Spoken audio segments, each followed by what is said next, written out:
मनरेगा तो पूरी तरह से भ्रष्टाचार का जड़ है। फिल्टर होम कांड जो हुआ उसमें पीड़ित कौन रहा? गांव में जाकर के पूछिए, जनता से पूछिए। मुख्यमंत्री जी, आपको शर्मिंदा होना चाहिए। इस कुमार में दम है। तूफान को तूफान होने का वहम निकल गया और एक चिराग से क्या टकराया कि दम निकल गया। नमस्कार, मैं हूं अभिषेक कौशिक और आप देख रहे हैं जनप्रहरी मीडिया। इस वक्त जो हमारे साथ जो शख्स हैं, लोजपा राम विलास के वरिष्ठ युवा नेता, प्रदेश महासचिव, सह प्रवक्ता अमन सांडिल्य जी। जी हाँ, मैं वही अमन सांडिल्य की बात कर रहा हूं जो जन सरोकार की बात बेबाकी से सामाजिक फोरम पे रखने के लिए जाने जाते हैं। अमन सांडिल्य से हम आज जानने की कोशिश करेंगे, आप तक बात पहुंचाने की कोशिश करेंगे कि बिहार की राजनीति में जो भूचाल कई दिनों से देखने को मिल रहा है, उन पे इनकी राय और इनकी पार्टी की क्या राय है। अमन सांडिल्य जी, सबसे पहले जनप्रहरी में आपका स्वागत है। जी, बहुत बहुत धन्यवाद। कई दिनों से बिहार में भूचाल उत्पन्न है। आप यूं कहें कि राजनीतिक भूकंप जैसा माहौल बना हुआ है। आज के अखबारों में प्रिंस राज जो आपके अनुज हैं,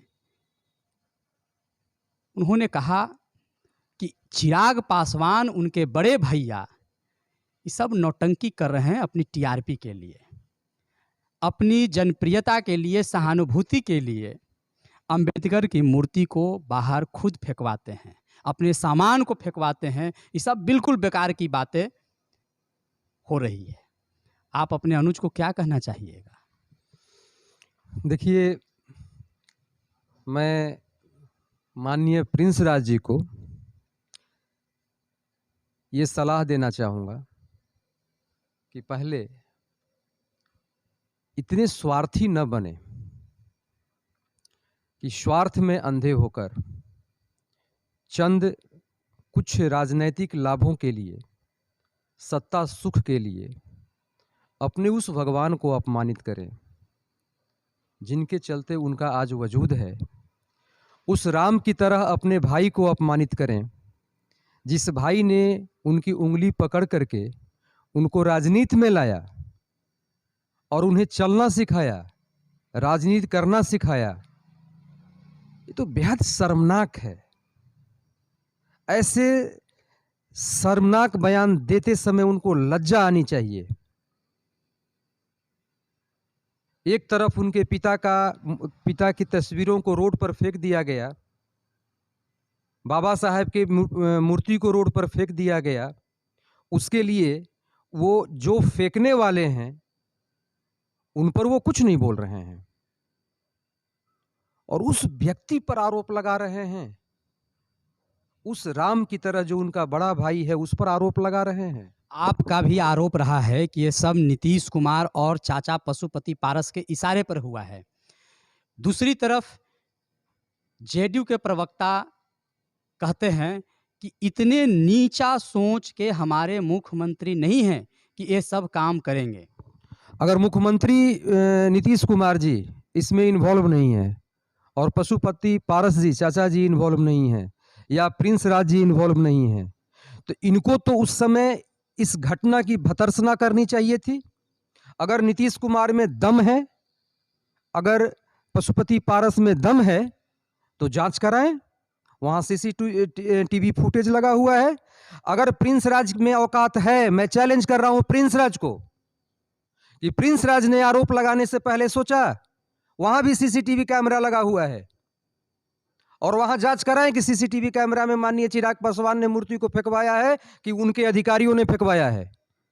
यह बेहद शर्मनाक बयान है और प्रिंस राज या पशुपति पारस कितना नीचे गिरेंगे, मैं नहीं सोचा था कि इतने निम्नतम स्तर तक जाकर के ये लोग आरोप लगा सकते हैं। उस महान शख्सियत के पुत्र पर जिसने उनके वजूद को बनाया है, जिसके चलते वो आज मंत्री बने हुए हैं, ये बेहद शर्मनाक है। और थोड़ी बहुत भी इज्जत जो थी ना चाचा जी के प्रति, वो भी चला गया। अब प्रिंस राज की छोड़िए, पता चल जाएगा लोकसभा चुनाव में। जेडीयू के तरफ से एक वीडियो बहुत सारा सरकार के जो विकास का जो नमूना रहा है, गीत के माध्यम से, वीडियो के माध्यम से बताने की कोशिश किया जा रहा है। एक तरह से कहा जाए कि सरकार अपना प्रचार, अपने विकास का प्रचार कर रही है। इस पर आपकी पार्टी क्या सोचती है? देखिए, जब हम अच्छे कार्य कर रहे होते हैं जनता के हित में, जनता के लिए, तो उसको जनता देखती है, जनता समझती है। फिर इसमें प्रचार किस बात का, किस लिए प्रचार? इसका मतलब कि नीतीश कुमार का जो सुशासन है वो जनता तक नहीं पहुंचा है, तो अब वो गीतों के माध्यम से पहुंचाने का प्रयास कर रहे हैं। उसको मैंने भी देखा है, मैंने भी पढ़ा है। ललन सिंह ने शायद कल जारी किया था। पुल पुलिया, बच्चियों को लेकर के, एजुकेशन को लेकर के, शिक्षा को लेकर के, यानी जो भी कार्य हैं उसको लेकर के उन्होंने वीडियो बनवाया है। भोजपुरी में गीत है। मेरा सवाल ये है कि जिन बच्चियों को लेकर के ये इतराते हैं कि हमने पोशाक दिया, हमने साइकिल दिया, हमने ये किया, हमने वो किया, और उन्हीं बच्चियों को दो दो कांड हो गया है। मुजफ्फरपुर शेल्टर होम कांड, गया शेल्टर, गया गाय घाट शेल्टर होम कांड हुआ। आखिर उस शेल्टर होम कांड जो हुआ उसमें पीड़ित कौन रहा? वेश्या बनाने का प्रयास किसको किया गया? उन बच्चियों को किया गया ना। मुख्यमंत्री जी, आपको शर्मिंदा होना चाहिए। एक तरफ कहते हैं कि हम बच्चियों को आगे बढ़ा रहे हैं, बेटी बढ़ाओ बचाओ बेटी पढ़ाओ, और एक तरफ बेटियों को वेश्या बनाओ अभियान में आप लगे हुए हैं। आप हॉस्पिटल की बात करते हैं, बिल्डिंगें खड़ी हैं, डॉक्टर्स नहीं हैं। सरकारी हॉस्पिटल की स्थिति ये है कि वहाँ दवा नहीं मिलती है, जबकि दवा मिलना चाहिए। डॉक्टर लिख देता है और बाहर से जाकर के दवा खरीदनी पड़ती है। कभी सोचे हैं? दूसरी बात, भ्रष्टाचार। आप किसी भी ऑफिस में जाइए, आप ब्लॉक में जाइए, आप थाने में जाइए, बिना पैसे का काम नहीं हो रहा है। जितने भी इनके 7 निश्चय 1, 2 के अंतर्गत जितने भी कार्यक्रम चल रहे हैं, सारे पैसे भ्रष्टाचार के भेंट चढ़ रहे हैं। गांव में जाकर के पूछिए, जनता से पूछिए, जनता बता देगी। पशु शेड का पैसा कितने लोगों ने उठा लिया, कहीं भी पशु शेड नहीं है। मछली पालन के नाम पर खुदाई हो गई, ठीक है, पैसे निकल गए, कागज पर खुदाई हो गई। हरियाली के जन जीवन हरियाली इनका अभियान है। पेड़ पौधे लगाने के लिए पैसे मिले, पेड़ पौधे कहाँ हैं, कहाँ लगे हैं, कुछ पता नहीं है। अधिकारी सारा पैसा खा गए, कुछ पैसा दिए और बाकी पैसा उड़ा गए। इंदिरा आवास का मामला हो, बिना 10,000 15,000 घूस के इंदिरा आवास मिलता नहीं है। इनका नल योजना हो, सभी गांवों में नल योजना नहीं पहुंचा है। स्वच्छ पानी अभी तक नहीं पहुंचा है। और जहां जहां इसको लेकर के जहां टंकी लगा है, गांव गांव तक पहुंचाया गया है, तो उसमें एक प्रावधान था कि एक आदमी सुबह शाम मोटर चलाएगा। नरेगा तो पूरी तरह से भ्रष्टाचार का जड़ है। 100%। गांव में जाइए, जनता से पूछिए, जनता त्रस्त है, जनता पूरी तरह से त्रस्त है। आज अगर चुनाव हो जाए ना, तो नीतीश कुमार को, आपको बता दें कि जो 42-43 सीट मिला है वो सिमट करके 10-12 पर हो जाएंगे। इतनी त्रस्त 10-12 पे हो जाएंगे, 10-12 पर हो जाएंगे। अब एक अंक में उनको लाने की कोशिश हो रही है। कोशिश हम नहीं कर रहे हैं, खुद सड़क जा रहे हैं, वो खुद ब खुद जा रहे हैं गर्त में। ये तो जनता करेगी ना, यही नहीं। बात बात में अमन सांडिल ने एक बहुत बड़ी बात कह दी कि अभी चुनाव यदि बिहार में हो जाता है, बिहार विधानसभा का, तो एक अंक की अस्मिता बचाना भी नीतीश कुमार के लिए भारी पड़ेगा। तो बहुत बड़ी बात कर रहे हैं आप। अभी देखिए क्या क्या होता है। नीतीश कुमार जी बहुत बौखलाए हुए हैं।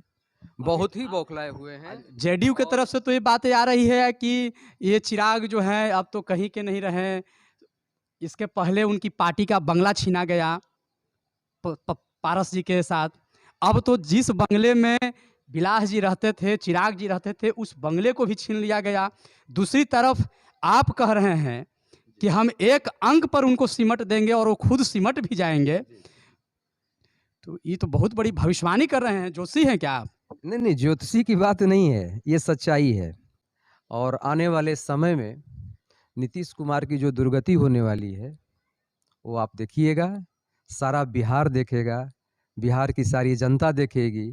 सृजन घोटाला का जो भूत है ना, बुढ़ापे तक साथ साथ चलेगा। सृजन घोटाले का भूत बचने वाले नहीं। बुढ़ापे तक साथ साथ चलेगा, ऐसा मानना लोक जनशक्ति पार्टी के युवा प्रदेश महासचिव और प्रवक्ता अमन सांडिल्य का कहना है। चलिए आगे देखते हैं कि इनका जो चिराग है वह प्रदेश को रोशन करेगा या विपक्ष को चिंगारी बनकर ध्वस्त करेगा। अंतिम शब्द में ये बोलना चाहूँगा कि तूफान को तूफान होने का वहम निकल गया। तूफान को तूफान होने का वहम निकल गया और एक चिराग से क्या टकराया कि दम निकल गया। माननीय मुख्यमंत्री जी, आपके विदाई की मैं अग्रिम शुभकामनाएं देता हूं। बहुत बहुत धन्यवाद। आप अपनी बात, अपनी पार्टी के बात बेबाकी से जनप्रहरी के साथ रखा। इन्हीं शब्दों के साथ मैं हूं अभिषेक कौशिक और आप देख रहे थे जनप्रहरी। यदि आपको यह वीडियो अच्छा लगता है या हमारी बात अच्छी लगती है तो काइंडली सब्सक्राइब करिएगा, शेयर करिएगा और अपनी प्रतिक्रिया कमेंट बॉक्स में ज़रूर दीजिएगा, क्योंकि उसका मुझे इंतज़ार रहता है। धन्यवाद।